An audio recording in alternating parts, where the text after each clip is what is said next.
Good morning, everybody. I want to welcome you all to the Leadership Forum today. I'm beyond excited to welcome Tessa White to come speak to everybody today. Just a little background about her. She's the CEO and founder of The Job Doctor, a company dedicated to accelerating business by helping companies design effective communication and people strategies while increasing workforce engagement. This influential company advocates for 50% female representation in business and to connect companies with talent at all levels. Additionally, she's the author of The Unspoken Truths for Career Success, which is on the screen. Her book discusses the unspoken truths for greater recognition, increased opportunity for pay and promotions, and to provide a path for greater influence and power in careers. Tessa has extensive experience as an HR professional with an impressive 20-plus years of experience in the field. She has held leadership positions in Fortune 500 companies, small startups, and mid-sized organizations. She utilizes her expertise in creative problem solving and has a passion for filling in puzzle pieces of talent to create cohesive teams. Some fun facts about Tessa are that she studied journalism and French at Utah State, so she's a fellow Aggie. And in her free time, she enjoys fly fishing and has actually traveled the world to fish. So I want to welcome Tessa to the stage. Thank you.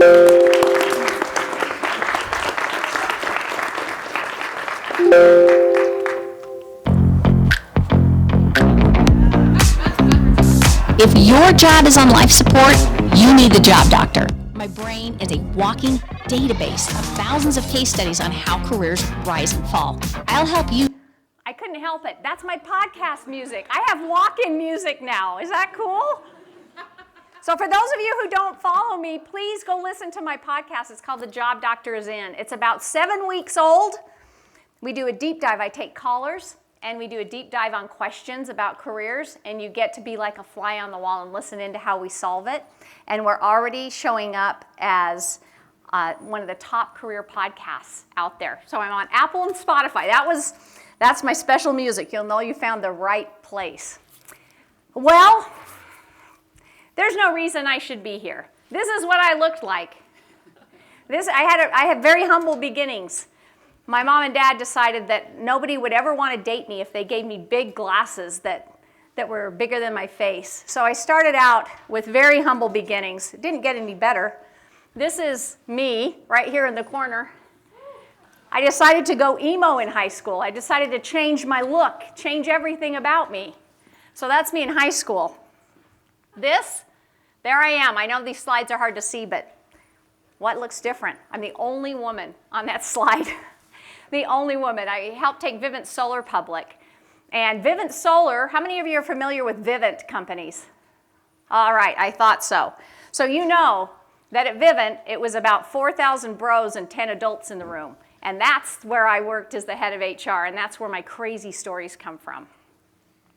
Well, I really wanted to talk to you guys today about what to expect in the workforce. I thought, there's all this richness in the book that you have, and there's so much material we could never get through it in a whole hour. So I thought, what would I want to know if I were just entering into the workforce? Because you're entering at the craziest time of all time. I've never seen anything like it. In 20 plus years, I've never seen anything like this.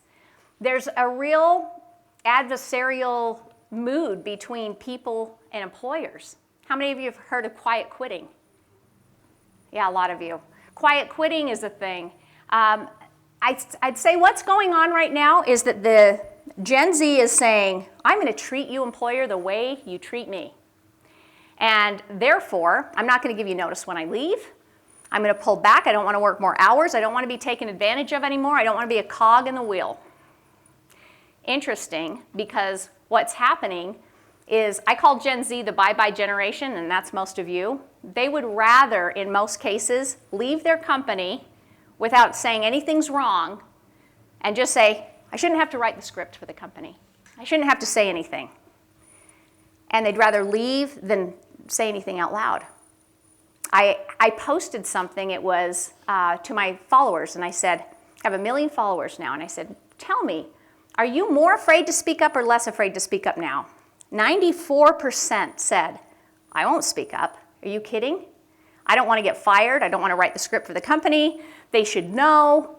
And so we're starting to see data telling us that Gen Z, this group entering the workforce, struggles with conflict and struggles with communication.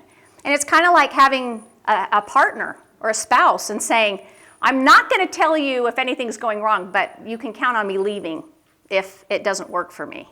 So I want to teach you some of the things that I'm seeing that your generation's struggling with, and hopefully when you enter the workforce, you'll have some tips that are really going to help you get ahead. So here's the 4 things we're going to talk about today. I think you need to know every one of these things in order to get ahead. So let's just kind of deconstruct them one by one. The first one is discomfort is not a sign that something is wrong. Now, you're going to go into your company and it's going to feel crappy. Here's what it's going to look like. Those are just a list of things. You're going to go into a company and you're going to see some people are really disengaged. You're going to see that things, especially in an entry, your first job in, crap runs downhill. Things don't work very good. And you may think, I'm going to go to a company and things are going to work right. They don't work right at all. In fact, the lower you are in a company, the more not right they are. And you're like, this company is actually a business?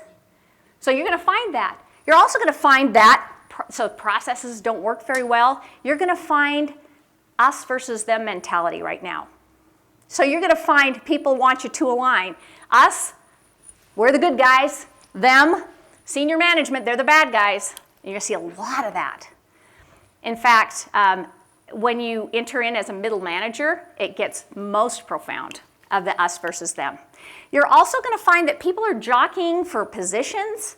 You're going to find that sometimes you don't get roles that you probably think you are qualified for. You're going to get looked over. There's just a lot of things about the workforce that don't feel right when you get in. And I just want to set your expectation. That's what it is.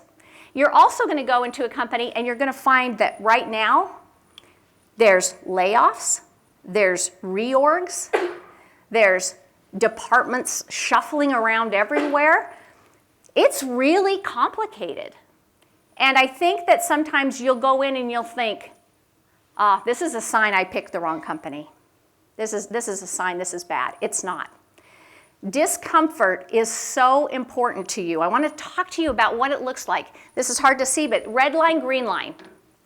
Most people chase the green line at work. So they go in and say, I'm going to leave this company because what I want to do is I want to make sure I'm always working at a company that's green. We're growing, it's fun, it feels good, and they leave the company if it's in the red line. Here's the truth you need to understand. The red is actually the trigger to create green. We don't innovate, re-engineer, recreate, make things better unless it hurts. That's true personally as well as professionally. And so when things are broken, when the system's not working, and everything's like getting mucked up, and you're in the red zone, that's when we recreate. So it's not that the green zone just pops out of nowhere. The green zone does not happen unless a red zone exists. So I call the red zone post-traumatic shift, because what happens is you're shifting into something really wonderful, and you just may not realize it. It happens after a reorg. You're thinking, this feels sucky, I gotta leave. Well, the fact that you reorg forces you to think differently, forces you to do different things in your department to get things across the finish line. Red is a gift. Red is important. The other thing is, when you're in the red zone, that's when everybody leaves, because here's the 3 things I hear over and over when there's change in a company. And you're going to go to your company, and this is what you're going to hear. Oh my gosh, this company's going to fail. This company's going to fail. They're going to destroy it. You're going to hear the company culture's dying. And you're going to hear people say, I want to be one of the first out. I'm not going to stay away to watch. I'm not going to stay here to watch this thing explode. When you hear that, I've been around the block enough to tell you that everybody thinks that during a merger and acquisition, yet most mergers and acquisitions work. Most people say that during a reorganization, yet most reorganizations shuffle out and work. And what happens is a lot of people leave a company when they start to feel those things. And guess who gets the promotions? The people who stayed for the green zone. The people who stayed and worked through the red zone get the promotions. And so I want you to recognize it as an opportunity. When you get to redesign things because they're broken, it helps you be more promotable to your employer.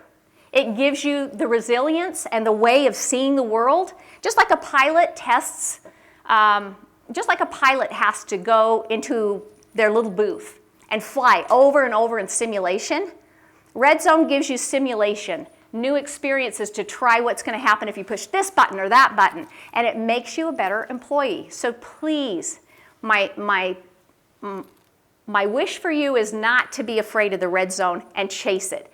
Your generation stays in a job on average 2.6 years. That's millennials and Gen Z together, averaging 2.6 years. Now, if you go to my generation, we stayed for 8 years. So things have changed quite a bit. And I'm not saying one's better versus the other, but I am saying that if you decide to chase the green zone all the time, and as a result miss how to grow in the red zone, your resume is going to hurt you. At some point, an employer will look at you, even though people are changing jobs more frequently, they'll look at you and say, they can't make it through a red zone. And on your resume, if you're able to stay in a company long enough to get that next promotion, that next title increase, I can't tell you exactly, but I can tell you that it's worth about $10,000 to you. If you have a bump in the company and can show that you made it through the hard times, through the honeymoon period, and you are able to stick, and the company has faith in you to give you a promotion. Now that ought to get you to stay a little bit more. I know as well as anybody that when you leave companies, you get big increases. So I understand why people jump jobs, but at some point, getting the experience within your company, even if it's hard, it's going to be really important to you. The other truth about discomfort is, and the thing I want you to know about with a company, because I talk to people all day long about this, particularly with your generation, there's a belief that employers are evil. They're bad. They're the bad guys.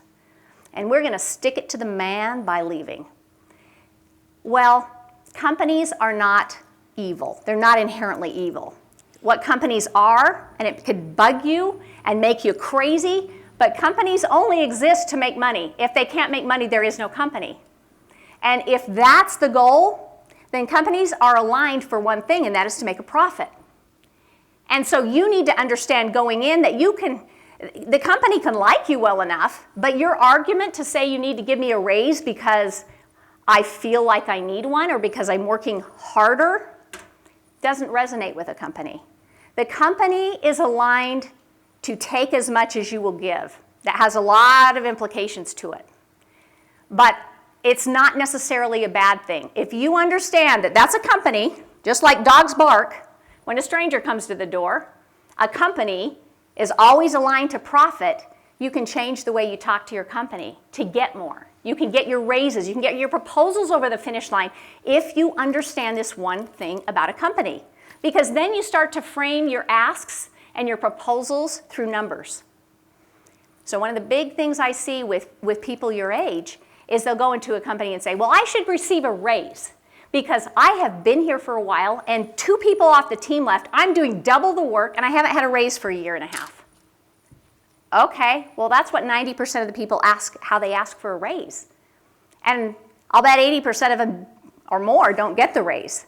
But what happens when you say, this is where you study the chapter on leverage, by the way, because you have a lot of leverage. You say, you know what? I started the job with these 5 responsibilities. I now have these 10 responsibilities. Since I came on, I've been able to shave $50,000 off of the recruiting budget. And we've been able to get our recruiters more effective. They're actually filling 20% more positions. We also rolled out a program where we're having all of our employees be recruiters. And so employees are helping us get people in, and so the retention is higher. I plan on doing more of the things like that for you. That's how you begin a raise increase. That's just one step of 5. But you begin to frame outcomes and results and numbers. That's how you get what you want. So, first great truth of the workforce, companies are aligned for profit. Use it to your advantage by speaking the language of numbers. Because companies are aligned to profit, they're going to try and take as much as they can from you, which is why you'll get uncomfortable. Because there's a lot of things going on. Stay. Stay anyway. And if you read the book, you're going to see all of the tricks and tools, and there's reasons that you leave a company. But you can at least understand how to have those conversations. All right, we're going to go to the next principle for a minute. This idea of playing in the gap. When you go interview for a company, they're going to say to you, you got to come work for us. We're like a family. It's fantastic here. Everybody gets along, and what they actually mean is we fight like cats and dogs. You know, that's what a family is. And you're going to get into the company, and no matter what they told you, it isn't going to be what you thought. Again, don't be afraid of it. It is what it is. If you go into a company and your measure of success, and when you get a little bit lost, you say, I need to understand my job description better. That's not going to serve you. And I know anytime anybody comes and says, can you just clarify my job description for me? Can we get more precise on that? I know they're not going to be very successful. One, HR writes your job description usually before it gets posted the night before in a dark office before they go home. So your job description is not the best guide for you. They're guardrails. It's guardrails for your position, just broad guardrails. If you think about a company as, here's what they describe you as, right? They describe us as great. Gleaming house, beautiful fences around the yard, beautiful pool in the backyard. We're having a barbecue. It's fantastic. The smell of ribs wafting through. You walk in the house, it's air conditioned, new furniture. That's what they describe. You go to the company and it's a dilapidated house, and the pool is a blow-up pool from Walmart, and they're serving cold hot dogs. That's what it's going to be like. And so the people that get promoted in companies are the people that play in the gap. They're the ones that help the company go from what they actually are to what they can be, or what they see themselves as being. That is the most important thing that I can teach you. See it and solve it. Now, all of you are going to you'll have different levels, and you'll see different things, different perspectives. When you come into a company, you have fresh eyes, and that's a great gift, but you lose your fresh eyes after about 6 months. Fresh eyes, you go in, you go home and say, what the crap is going on at this company? They have the most broken process I've ever seen. 6 months later, what are you doing? You're just working through the broken process. You're just chugging along like everybody else doing the same thing. So if you can keep your fresh eyes a little bit longer, it's the key to promotability. And I want to share with you a couple of examples of how that works. Let's take a really entry-level position, okay? Secretary calls me. She says, yeah, I don't know if I'm making a difference. How do I make a difference? Well, as we talked about it, we realized that she manages the board books. So she helps get all the materials together every quarter for the board meeting. And I said, what's the problem? Oh, it's so hectic. We're always late. We send it out and we have to overnight postage everything. The board can never get on the same page or find anything. So what she ended up doing is she talked to IT and she said, is there a portal or a place we can go to put all of this online? There is. So what they ended up doing was building a portal for board books. They put everything there. It gave the executive team an extra week to put it together. They didn't have to spend the postage. They had past books, present books, all there for the board to find. Everybody could find the same page easily. They all had access to it day or night. And she was able to make a huge difference. So that's a secretary. Let me give you another example. Part of seeing and solving problems is making sure you understand the problem behind the problem. So I work with an FBI investigator. Isn't that weird? FBI investigator taught me a ton about this. And he said, when we do what we're doing and we talk to people, the question is never the question. So when he's a negotiator with hostages and things, he said the initial ask, the initial question from the bad guy is never the real question. And that's true for you at work. The job description's never the real job description. Part of what you have to do is sort out the job description on paper from the real job description, what the company values. Really important. They're very different things. So let me tell you a story about a recruiting team. And I picked this story specifically because it was somebody your age that made the difference. Company came to us and said, we need to bring in so many more people to the company. We're in a college town. We're competing with all of these other companies for the same students. We go to every career fair. We're posting on all the job boards. We simply can't do it. We can't get more people. I couldn't get more money from my company to help fund more stuff either. So we had to get creative. I took the recruiting team in a room and said, what do we do? Help me out here. It was absolutely silent. They're just like, don't have more money. I don't know what we can do. There's nothing we can do. We're working as hard as we can. And all of a sudden, a lady in the back raises her hand. She's probably 25 years old. Maybe we go where we meet the students where they're at. Well, yeah. I mean, we're on campus quite a bit already. No, I mean where they're at. They're on social media. Well, what are you suggesting? And all of a sudden, the team started to think about what she said. Before that meeting was done, the team had decided that we were going to have a contest and make every employee a recruiter in the company. Not just in a, hey, we have an employee referral bonus kind of way. We were going to, in the middle of winter, roll out It's Sunnier Here campaign and have everybody in the company post why they liked working there, why it's sunnier here at this company. And every week, we were going to have prizes for those people who got the most views and likes. Then we were going to put a trip for 2 to Hawaii at the end. Everybody earned tickets.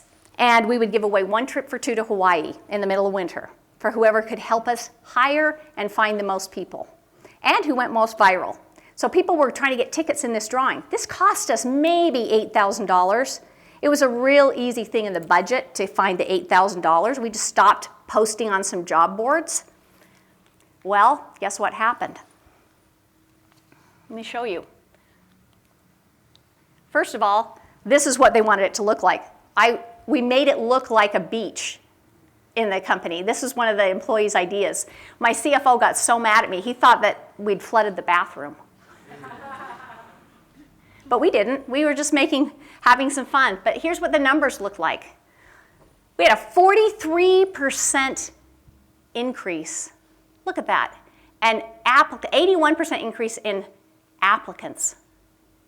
That is massive. Look at that over 4 months, what happened without needing to get a lot more budget. And I bring that up because I think so often you're going to go to work and you're just going to say, well, it's my job. I see the problem over there, but I'm just doing my job. If you don't see and solve problems, you're not going to get promotions. When you see and solve problems, you find out what the company actually cares about, solve that problem, you'll get promotions. And you'll see there's a whole chapter on it. I'll give you 20 ideas of how you do that, plus a worksheet that you can use to see and solve problems. So please, when you go to your first job, please don't just look at it one-dimensionally, like my job is just to do what they say. Make sure you're solving the problems you see. You'll become a hero. Every big promotion I've gotten has been because I varied outside my job description and said, ooh, that's a problem I see. Company cares about that. I'm going to fix that. And it really has helped. I want to talk to you about the second principle, which is the skill set that got you here is not going to keep you here. Interesting, right?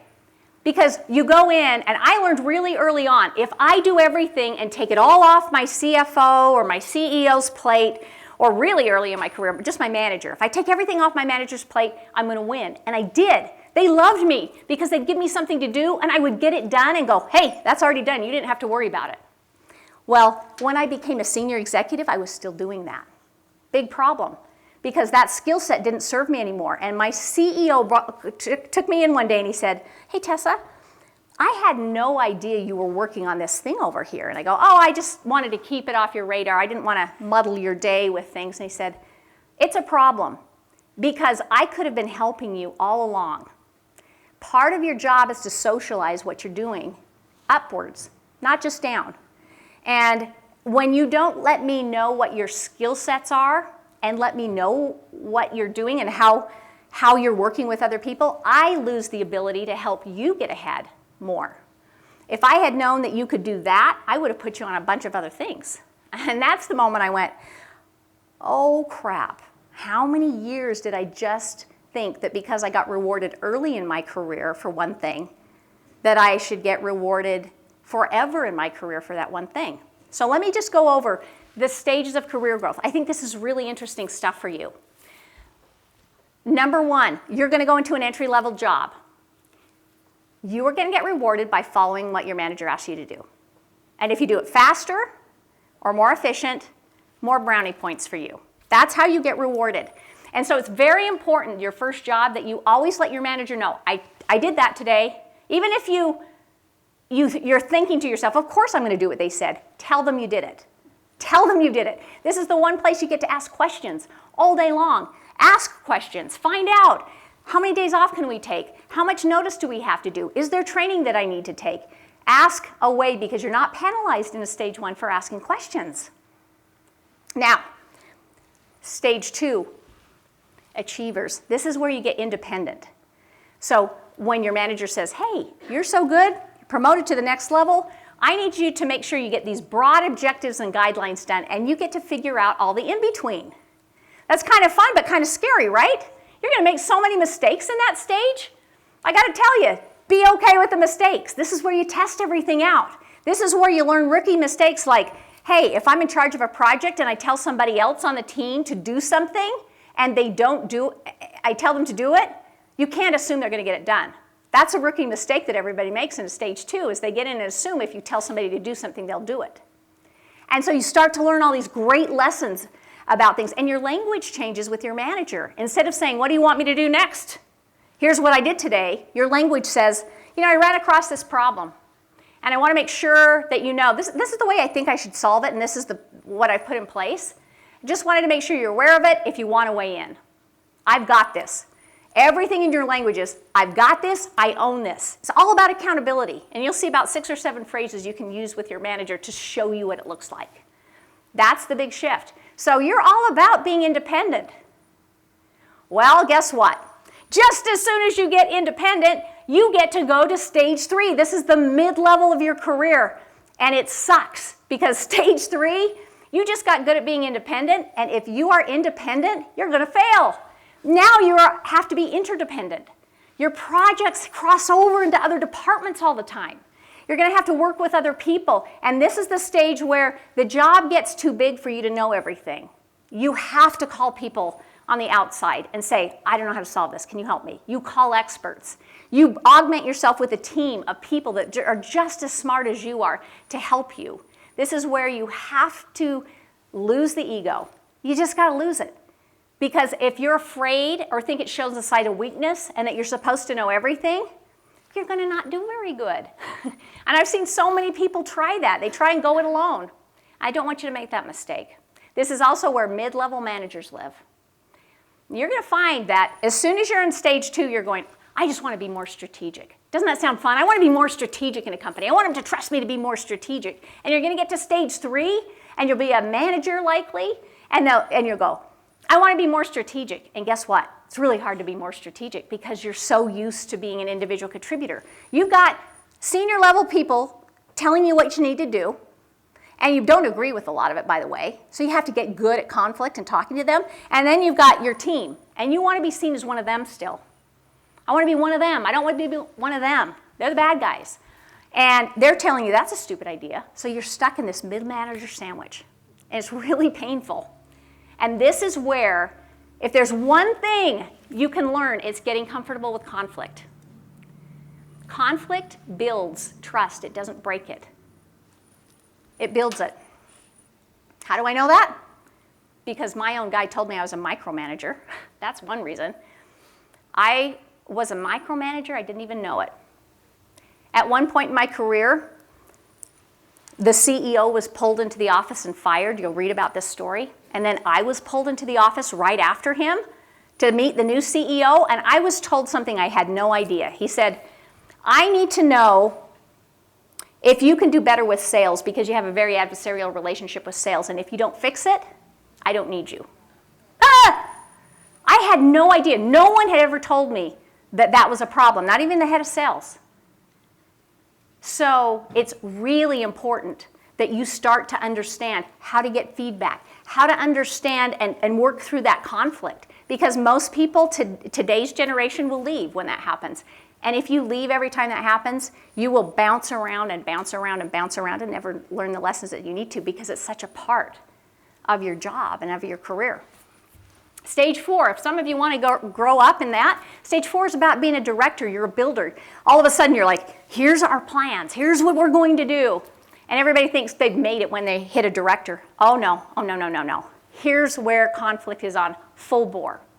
When you're a director, all day long, here's what you do. You lobby for resources and lobby for a priority spot. They're always shifting.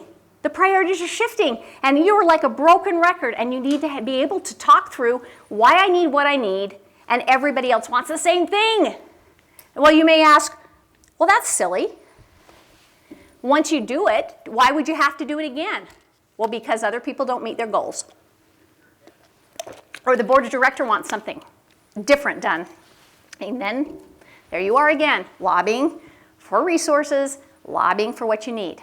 So conflict, if you haven't learned conflict by then, you will wash out. And then the last stage is a C-suite executive. I get calls from C-suite executives so frequently, and they say, I thought when I hit this stage, it would be all better. I thought I would have made it. I thought it would get easier. It's not easier. I fight for relevancy every single day. I'm a little bit exhausted. Interesting, right? And they get a bad rap. How many of you think that senior executives are out of touch? Maybe some of the older people who have worked in the workplace will say that. You'll find that you hear that a lot. They're out of touch. They're not out of touch necessarily. Here's the job they have. I call it the rule of 33. When you're a senior executive, you don't get to the luxury to just look at your department. You're spending 33% of your time working with the board of directors, trying to help get funding in the company. You're finding partners that you can partner with to bring new technology in. You're spending 33% of the time working across the organization to make sure you're not duplicating priorities and everybody's on the same page. And you get about 33% of the time left to work with your own team. That's why it's so hard. You're juggling a million balls in the air at the same time. So that's just a little snippet for you of what it's like at a company in those stages of growth that you'll have to do. Here's what I know for sure. If you can't get results, which is stage 2, pretty early in your career, you'll stop. You will not grow. You have to be able to measure them. You have to be able to speak to your leader about what you're doing. Even if they're not giving you a dashboard or metrics, you have to find them. So that's the first big gateway you have to go through. The next big gateway is in stage 3, getting comfortable with conflict. Can't do it, won't win. Very, very important. There are basically 3 things, 3 words. People mess up these conversations all the time, getting comfortable with conflict. But here's I'm going to take you to the, not there yet. Hang on.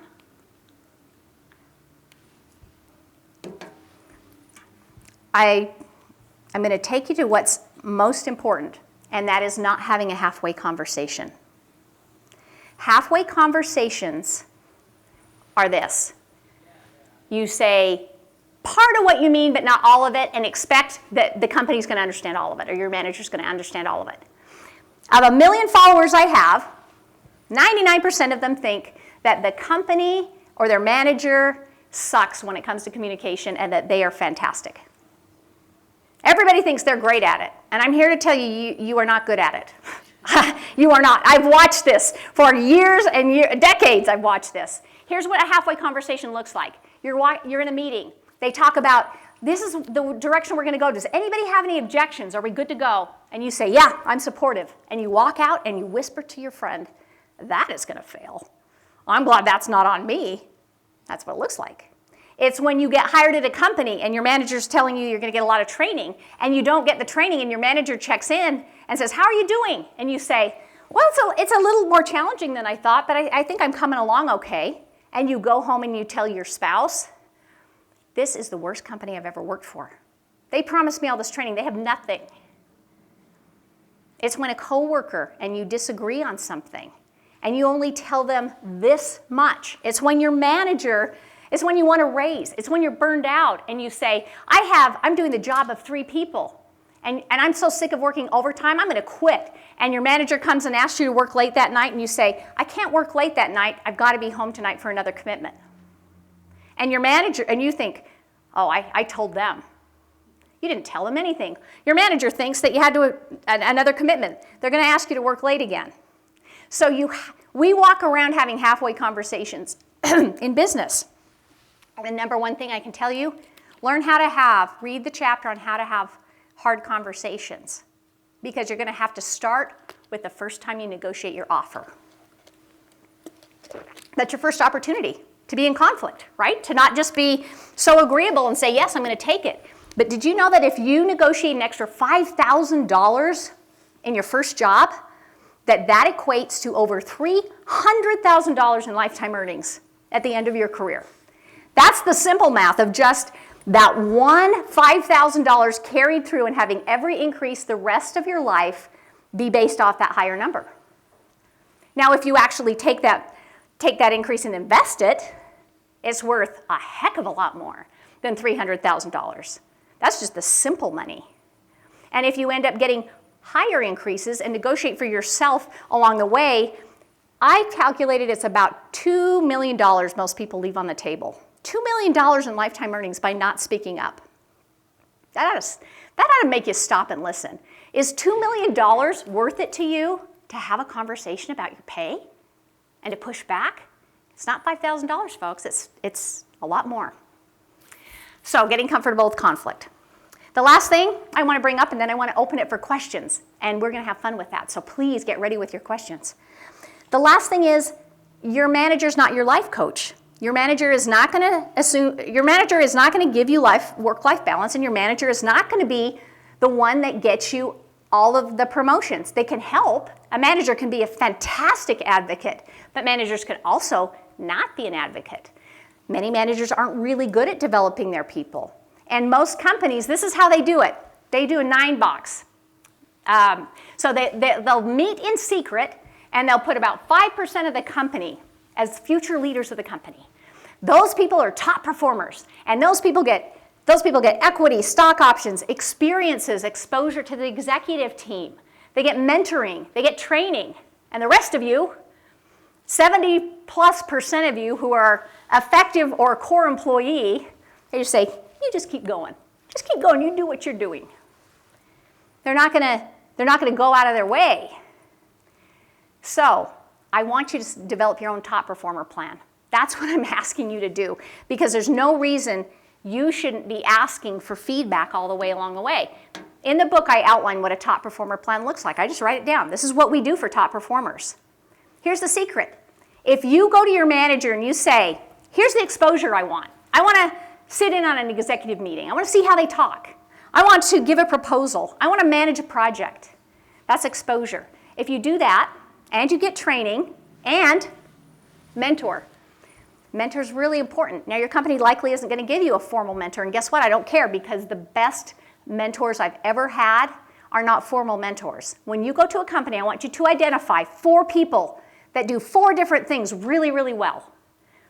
I would recommend that one of them is using data to make arguments. Pay attention to that. Second one is, how do they make really effective proposals? I would pay attention to that. How do they talk with people during conflict? That's a really good one too. But find the things that you're doing, find the people that do it well and watch them, because one person doesn't typically do everything great. But find the greatness in that person, watch how they do it, and then when it's your turn to give a proposal, talk to that person, say, I've been watching you and how you do this. Would you take a look at my proposal? Can I kind of run this past you? That's how you establish mentors right out of the gate without anybody assigning you a mentor. And if you're not waiting till year end for feedback, which by the way is going to be crappy feedback most of the time, you're going to get a meets expectation. 70% of you are going to get a meets expectation, and you're not going to know what the heck that means. Is that good? Is it bad? What is it?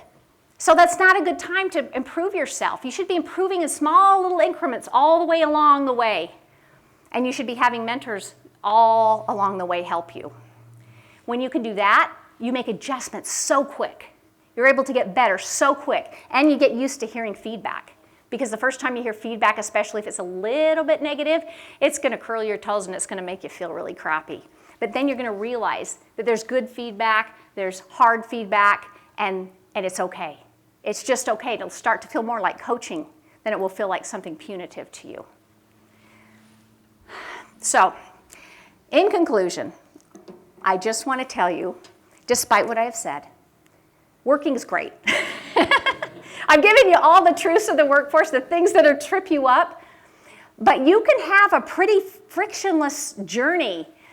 I mean, I wish that I had had somebody help me along the way. I would have avoided so many pitfalls, like being silent instead of speaking up, or taking on too much without insisting on balance. I would have not had the right discussions with my manager. There's so many things I wouldn't have done, and I would have fallen in those holes. Don't fall in those holes. Read the book and you're going to find there's just a chapter for you. The book isn't meant to be read necessarily from start to finish. It's meant to be read as, oh my gosh, I need some help with this topic. I'm going in here. 2 chapters on leverage and raises. There's 3 chapters on growth, what stage you're at. Go there if you need it. Promotability, there's a chapter on that. How you talk to people, there's a chapter on that. Go there when you need it and use the tools, the phrases that I've given you. And I promise you, you'll have a great career journey because it's all about just, if you understand what the truth is, you can work with it. If you understand what you're dealing with, it's so much easier than thinking it's going to be one way and it's another. So I want to open it up now, if I could, to questions for a few minutes.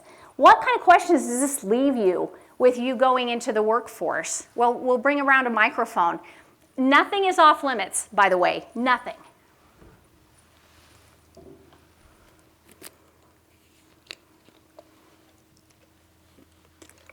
Brave soul on the 3rd row.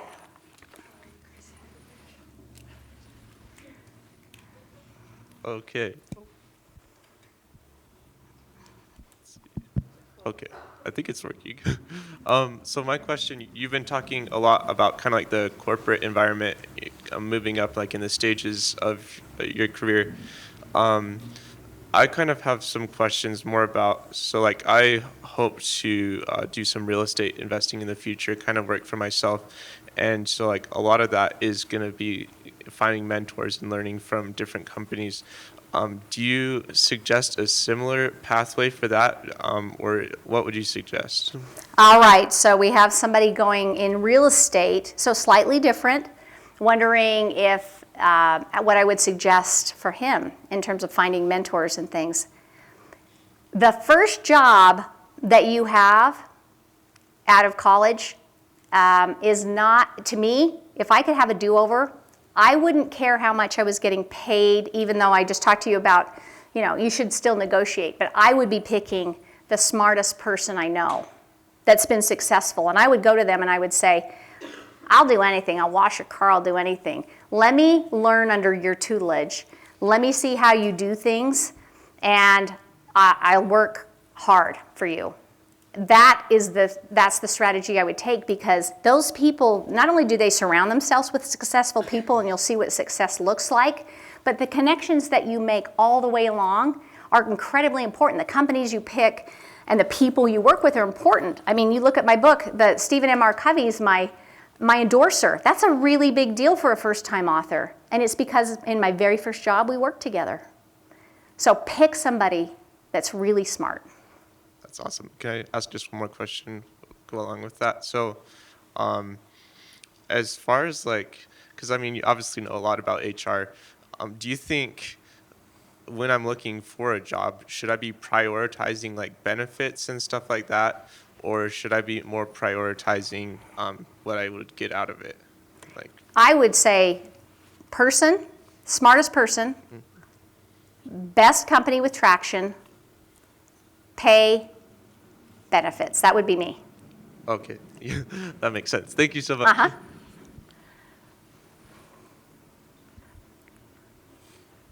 Hello. Okay. What do you think has been the best decision you've made in your career thus far? And you've been through a great successful career. So, I would say probably the best thing I did early on was understanding this idea of playing in the gap. When I was my first real job, I worked with Stephen R. Covey. I was really lucky. And I was in HR, and I saw that we weren't doing affirmative action.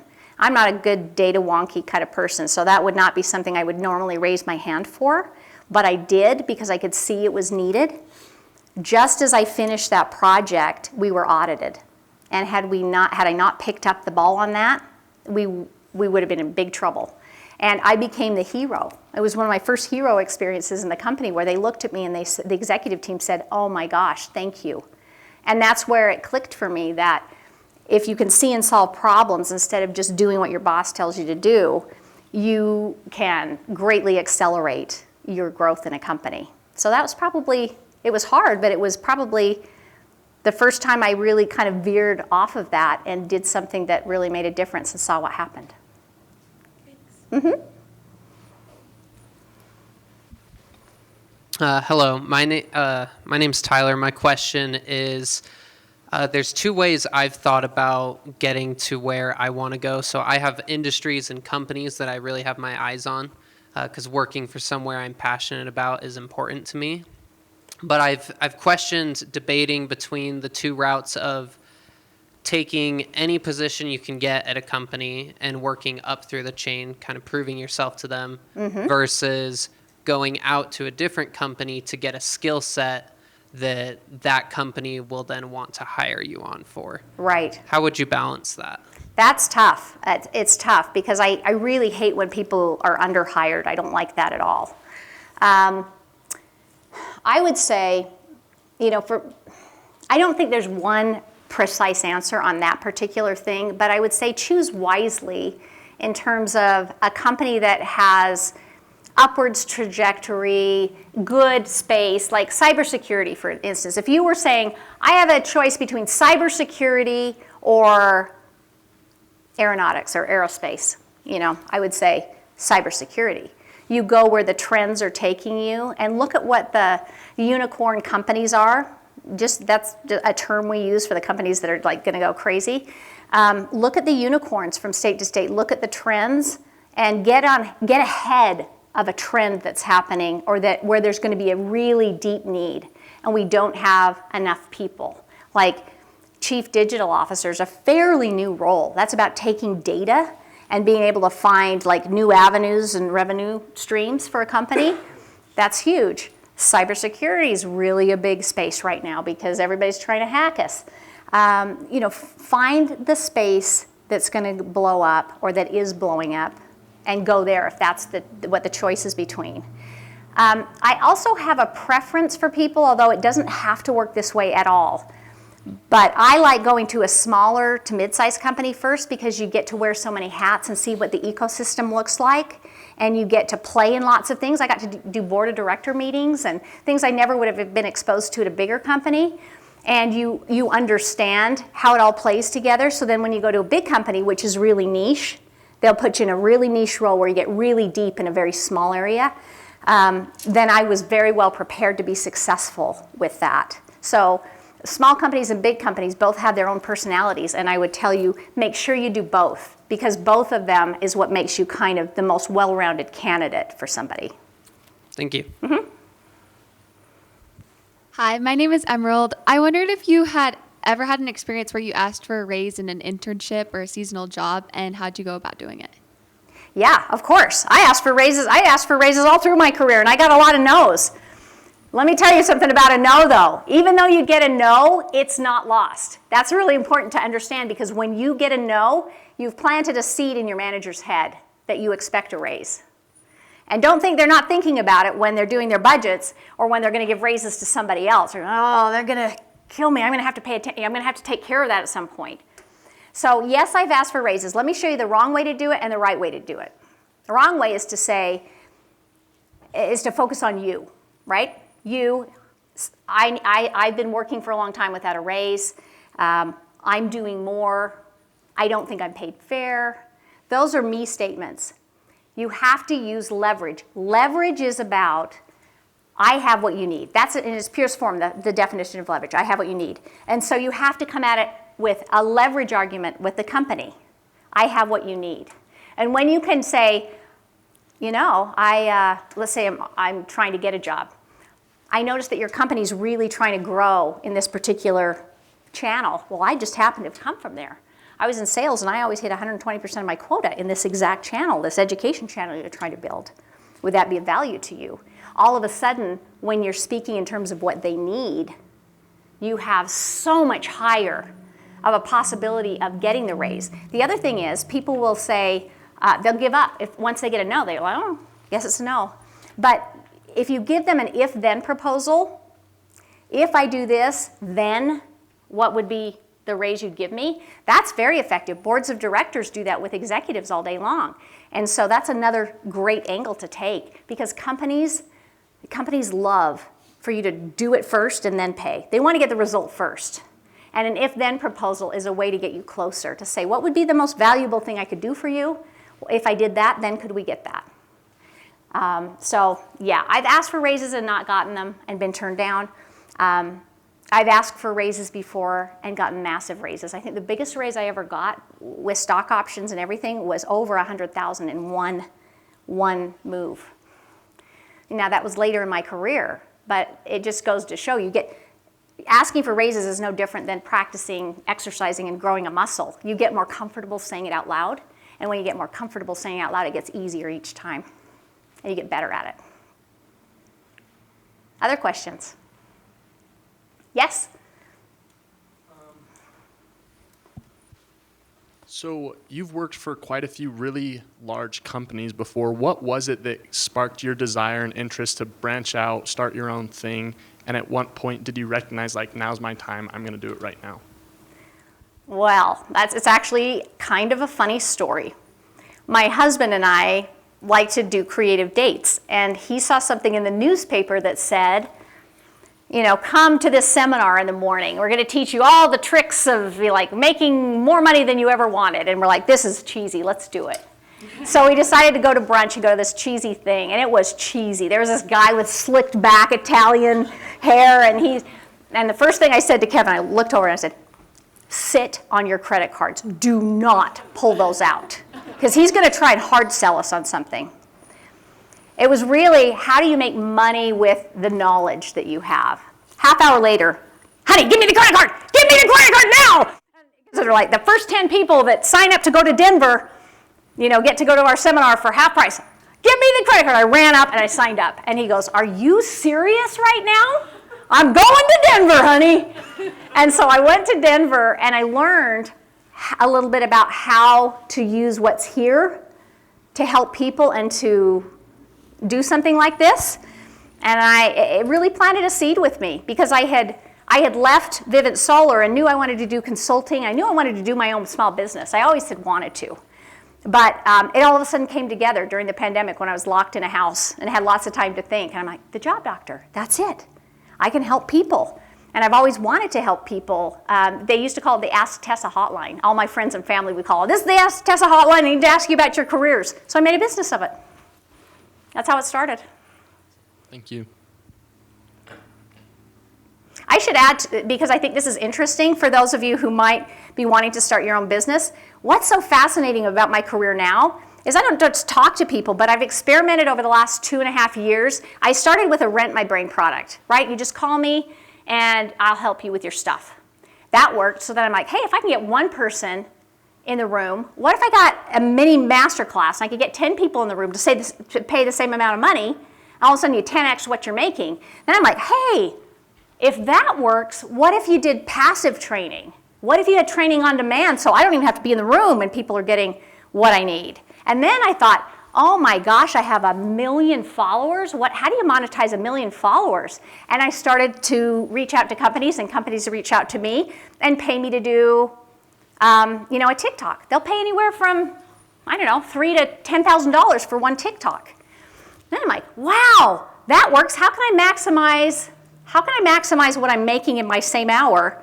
And now we're actually exploring, we're partnering with a company and we're going to recruit, because nobody's recruiting on TikTok or Instagram. Instead of going and to a job board and needing to apply and wait for a company, I have 1 million followers who are care about jobs. I'm going to talk about the jobs that are available And instead of charging what a full recruiter charges, I'll charge something less, but I could probably give 2 or 3 candidates in 2 or 3 days rather than weeks. So all of a sudden, our minds are just going, poof! Look at the opportunity to make money, to monetize followers who have certain interests. And I think it's just really a fascinating business model. Awesome. My name is Kylie, and you said nothing was off limits. So what's like a big failure that happened in your career, and how do you recover from those, especially when you're like leading a team? How do you admit to them like you've made a mistake and this is what we have to do to be better? How do you get over your mistakes, big failures? I have more failures than I care to mention. In my early career, I left the salary information for the whole company on the copy machine. That wasn't so smart. HR left the whole, yeah, not good. Okay. I've had so many failures, it's hard to pick. I'll choose one later in my career. And this goes to getting feedback and why it's so important to get feedback. I had my right hand come to me and he said, he basically said, you're a micromanager and your team's gonna quit. I'm like, what the, are you serious? Except he didn't say it that way. He said it in a much nicer way to me. He said, I'd wanna know this if I were you. And here's what's happening is you're giving projects to the team and what you're really good at is these crazy fun ideas, but you're really particular about how it gets across the finish line.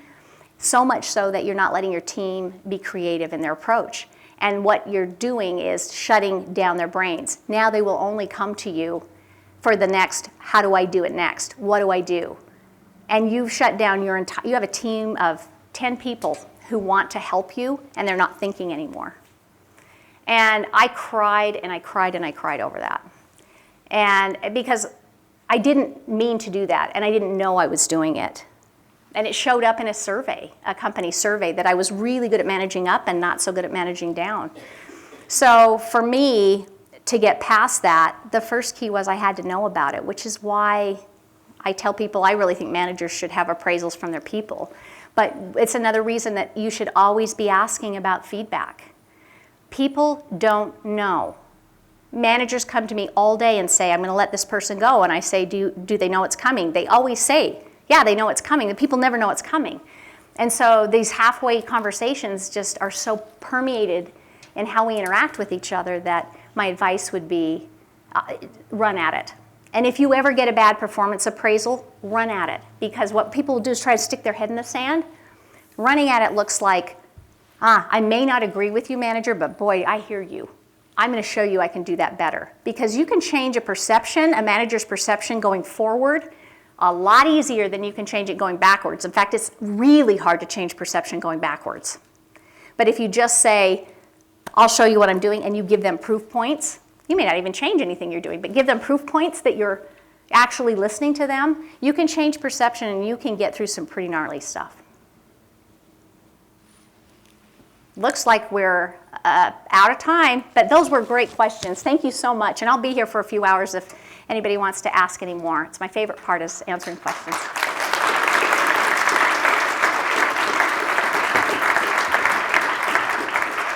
Okay, we just want to give a thank you to Tessa for coming and giving us all the insight and information to all of us because it's so helpful. Thank you. So yes, thank you. Also, before we close, we have professional headshots on the 3rd floor. It's free. You guys can just go swipe your student IDs and you can get a headshot for your LinkedIn or whatever you guys want. And then also, there are copies of Tessa's book that you guys are welcome to grab before you leave so you can learn more about all of her knowledge and stuff. And thank you guys all for coming. Can we get one more round of applause for Tessa? Can I get a picture with them? Yes. I want a picture with all you guys. We're going to do one, all right? All right. Let's see if I can get this right. All right. Everybody, I'm in it. Are you in it? Everybody wave your hands. Go. One more. We're going to do a video. Okay, you'll be on social media.